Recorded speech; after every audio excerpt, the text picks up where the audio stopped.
Welcome to our YouTube channel. और आज आप वीडियो स्किप नहीं करोगे क्योंकि आज हम बात करेंगे नेताजी सुभाष चंद्र बोस। ये नेताजी क्यों कहे जाते थे और आखिर ऐसा क्या है कि 23 जनवरी को पराक्रम दिवस मनाया जाता है। रिसेंट में न्यूज़ क्या है कि जो रिपब्लिक डे है वो 23 जनवरी से 26 जनवरी तक मनाया जाएगा। 23 जनवरी को बर्थडे होता है किसका? सुभाष चंद्र बोस। तो हम बिल्कुल बेसिक से स्टार्ट करते हैं। पूरी लाइफ विद वर्ल्ड वॉर 2 क्या हुआ, उन्होंने कैसे इंडियन नेशनल आर्मी का क्या कंट्रीब्यूशन है उनका, सारी बातें जानेंगे।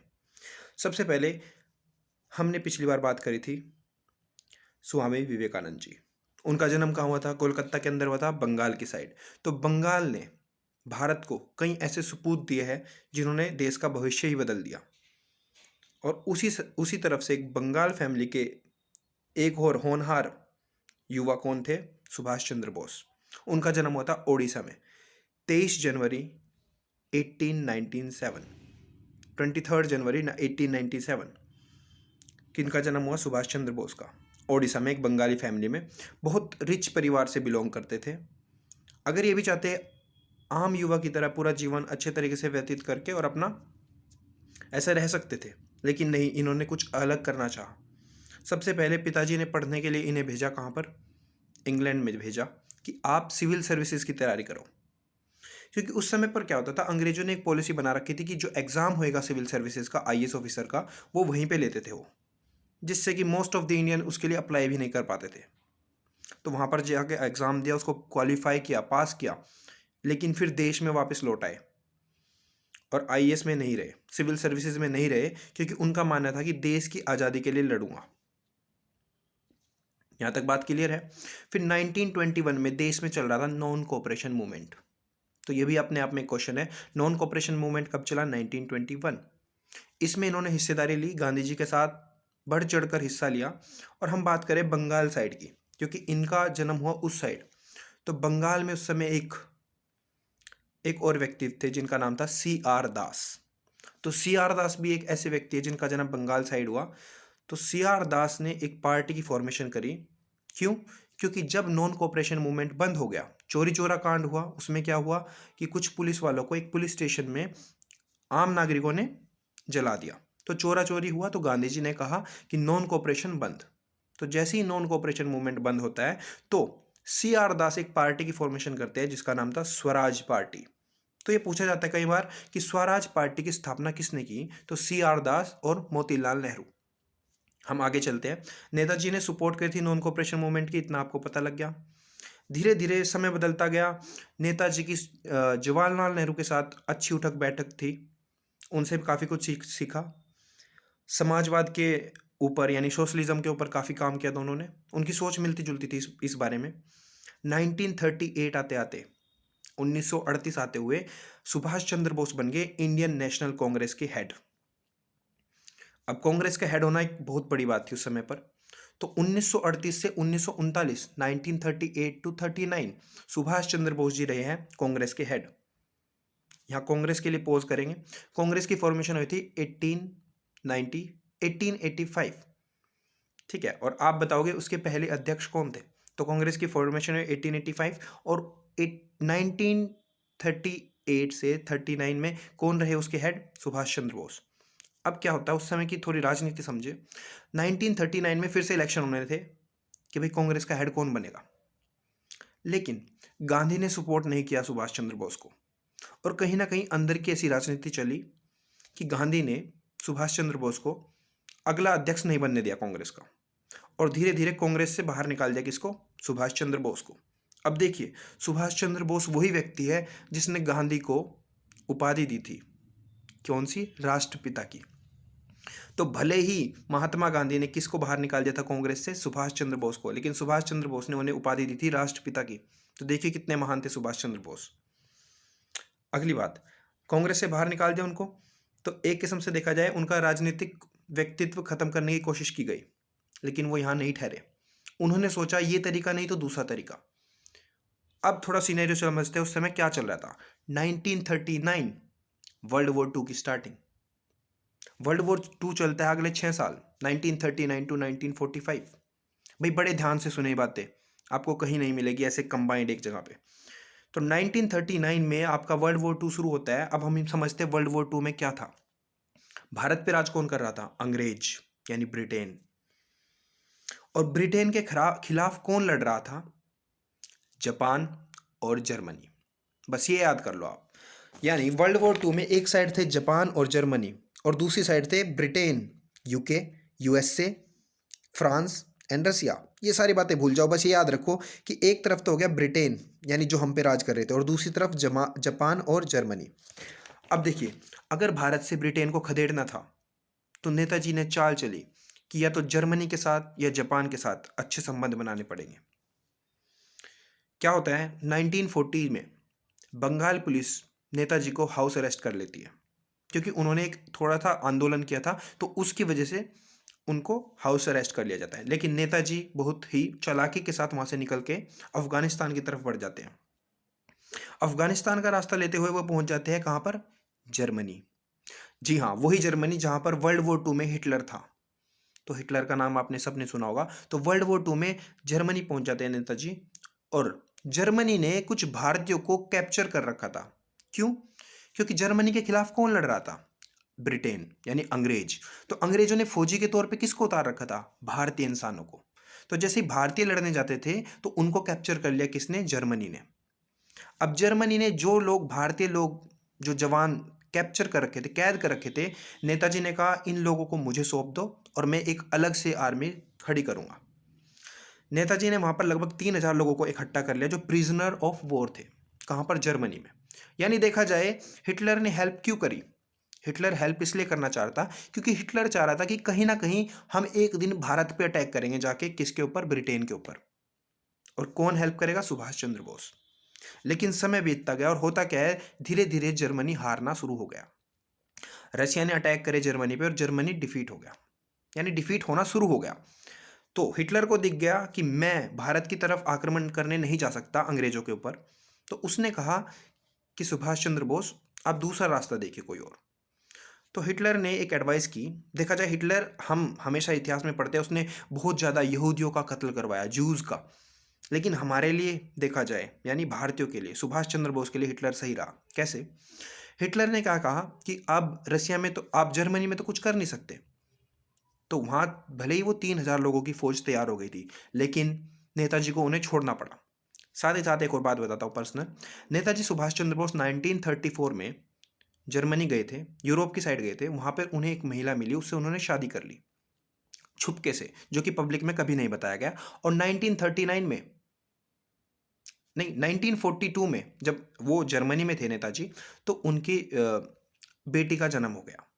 ठीक है। लेकिन 1942 में क्या हुआ, फिर जब जर्मनी के तानाशाह हिटलर ने कह दिया कि मैं आपकी हेल्प नहीं कर सकता, तो हिटलर ने कहा कि नेताजी मैं आपको जापान की साइड भेज सकता हूँ। क्योंकि जर्मनी और जापान एक साइड लड़ रहे थे, समझ रहे हो? क्योंकि ब्रिटेन के दुश्मन कौन थे जो मैंने आपको बताया? जर्मनी और जापान। जर्मनी में नेताजी कुछ नहीं कर पाए ज़्यादा खास, तो वो जापान की ओर बढ़ते हैं। अब स्टोरी में आगे ट्विस्ट देखिए क्या आता है। पहले वो एक पनडुब्बी के अंदर बैठते हैं, जो पनडुब्बी किसने दी थी? हिटलर ने। अगली बात, वो 3,000 जो सोल्जर्स थे जर्मनी में, वो वहीं पे छोड़ देते हैं क्योंकि सबको साथ ले आ नहीं जा सकता। तो सिचुएशन को देखते हुए नेताजी अकेले चल चल दिए पनडुब्बी के अंदर और पहुंच जाते हैं कहाँ पर? इंडोनेशिया। अब इंडोनेशिया में अगर आप आइलैंड्स देखो, समूह है, सुमत्रा, बाली, ऐसे आइलैंड्स के समूह हैं। सुमत्रा, जावा और बाली। जो सुमत्रा आइलैंड है वो भारत के नज़दीक पड़ता है। अगर आप वर्ल्ड मैप में देखो, ये आपकी एक्सरसाइज है, आप जाके देखोगे सुमत्रा कहाँ पे है। तो नेताजी वहां पर पहुंचते हैं।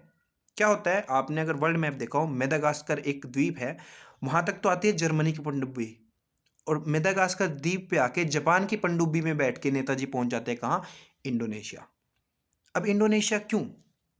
क्योंकि इंडोनेशिया के ऊपर उस समय जापान ने कब्जा कर लिया। वर्ल्ड वॉर टू में जापान ने इंडोनेशिया, सिंगापुर, इन सारे इलाकों पे कब्जा कर लिया था। अब सिंगापुर एक जगह का नाम आया। अब इसके बारे में सुनो क्यों। 1942 नेताजी कहाँ थे? जर्मनी। अभी तक वो कहाँ नहीं आए थे? इधर नहीं आए थे, वो जापान की साइड नहीं आए थे। तो 1942 में क्या होता है, सिंगापुर था एक जगह जो ब्रिटेन का राज था, वहाँ पर भी अंग्रेज ही राज कर रहे थे। लेकिन जापान जैसे ही वर्ल्ड वॉर टू में कूदता है तो जापान सिंगापुर पे कैप्चर कर लेता है और जापान सिंगापुर में भारतीयों को कैद कर लेता। कौन से भारतीय?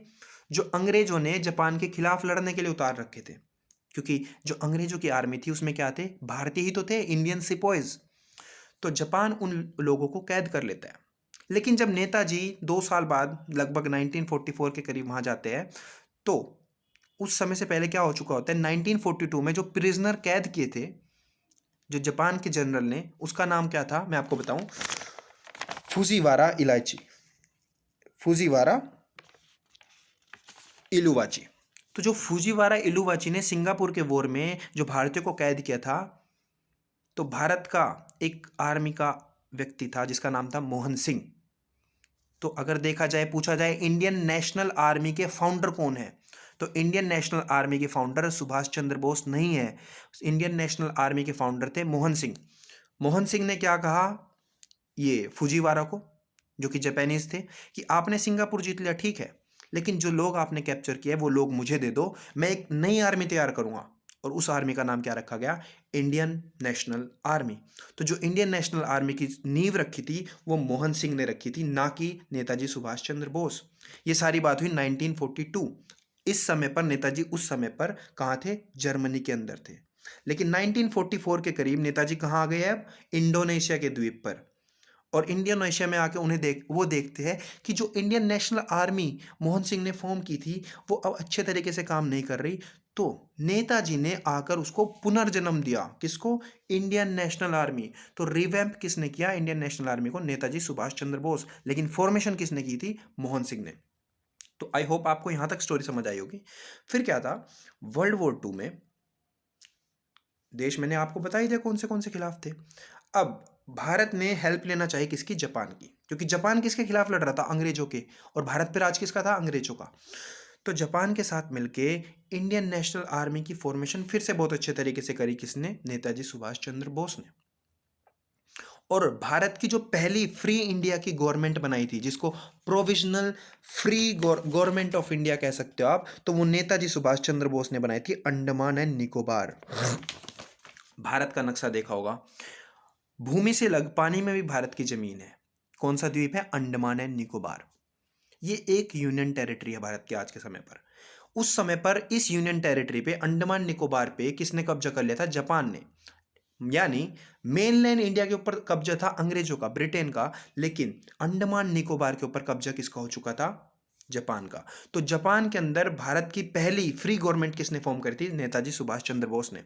तो देखा जाए, भले ही वर्ल्ड की आंखों में सबसे पहले प्रधानमंत्री जवाहरलाल नेहरू थे, लेकिन मेरे नजरिए से देखो तो पहली बार जो प्रधानमंत्री के तौर पे उभर के आया था उस समय पर, कौन थे, नेताजी सुभाष चंद्र बोस। एक ऐसे व्यक्ति को देखो जो भारत से जाकर हिटलर से बात करके उसकी हेल्प से आर्मी फॉर्म कर देता है, लेकिन फिर हिटलर कमजोर पड़ता है तो जापान की साइड आ जाता है, इधर आके इंडोनेशिया में आके फिर से आर्मी खड़ी कर देता है। एक व्यक्ति में कितनी ताकत थी। फिर क्या होता, क्या है, डिसाइड करते हैं नेताजी कि अब अटैक किया जाएगा किसके ऊपर, भारत में अंग्रेजों के ऊपर। तो जो अपना म्यांमार है, म्यांमार की साइड से घुसते हैं भारत के अंदर अटैक करने के तौर पे। लेकिन दुर्भाग्यपूर्ण क्या होता है, नेताजी की जो फौज है, इंडियन नेशनल आर्मी, उसके लगभग आधे लोग मारे जाते हैं। जापान की जो फौज थी साथ में, उसके भी काफ़ी लोग मारे जाते हैं। और देखा जाए ये मूवमेंट यहाँ पर ख़त्म हो जाता है। फिर नेताजी ने क्या सोचा कि भले बजाय कि मैं यहाँ पर सरेंडर करूँ या मुझे अंग्रेज पकड़ ले, मैं यहाँ से निकल जाता हूँ किधर, रशिया की साइड, सोवियत यूनियन। क्योंकि सोवियत यूनियन भी धीरे धीरे ब्रिटेन के खिलाफ होने लग रहा है, क्योंकि हम आ चुके हैं 1945 में ये दिख गया था कि कौन जीतेगा, ब्रिटेन। क्योंकि वर्ल्ड वॉर 2 में कौन जीते थे, ये जीते थे, ये यूएसए, यूके, फ्रांस और रसिया। अब जीत गए, तो जीतने के बाद इनमें आपस में पावर की होड़ थी। तो यूके यानी ब्रिटेन और रसिया आपस में खिलाफ होने वाले थे थोड़े दिनों बाद।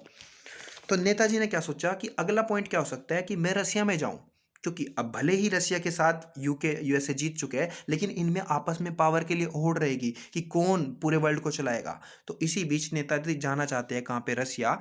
लेकिन एक प्लेन को वो अबोट मतलब एक प्लेन पे वो सवार होते हैं, और कहा जाता है आज का जो चाइना है, चाइना के पास छोटा सा द्वीप है, क्या नाम है, ताइवान।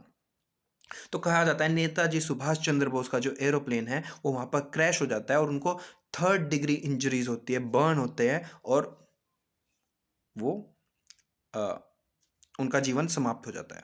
लेकिन ये कहा जाता है, कोई ऐसा तथ्य नहीं है, ऐसा बिल्कुल क्लियरिटी नहीं है कि नेताजी सुभाष चंद्र बोस का अंत कैसे हुआ। तो देखा जाए एक ऐसा व्यक्ति जिसने खुद पूरी इंडियन नेशनल आर्मी को फिर से पुनर्जीवन दिया था, वो कौन है? हमारे नेताजी सुभाष चंद्र बोस। तो यही सारी बातें थी जो आज मैं आपको नेताजी सुभाष चंद्र बोस के बारे में बताना चाहूँगा। उनका एक नारा भी था और आप भी मेरे साथ कहें, तुम मुझे खून दो, मैं तुम्हें आज़ादी दूँगा। ठीक है? तो उनका ये नारा था और एक उन्होंने ये भी कहा था कि आज़ादी ली नहीं जाती, आज़ादी छीनी जाती है। तो ऐसे युवाओं की तरह उनके नारे थे। वो खुद भी एक, आज भी अगर देखें तो हमें उन्हें फॉलो करना चाहिए कि हमें अपने लक्ष्य की तरफ ऐसे ही बढ़ते रहना चाहिए जैसे वो अपने लक्ष्य की तरफ बढ़ते रहे। भले ही उन्हें कांग्रेस ने बाहर निकाल दिया, बिल्कुल एक्सक्लूड कर दिया, लेकिन उन्होंने हार नहीं मानी।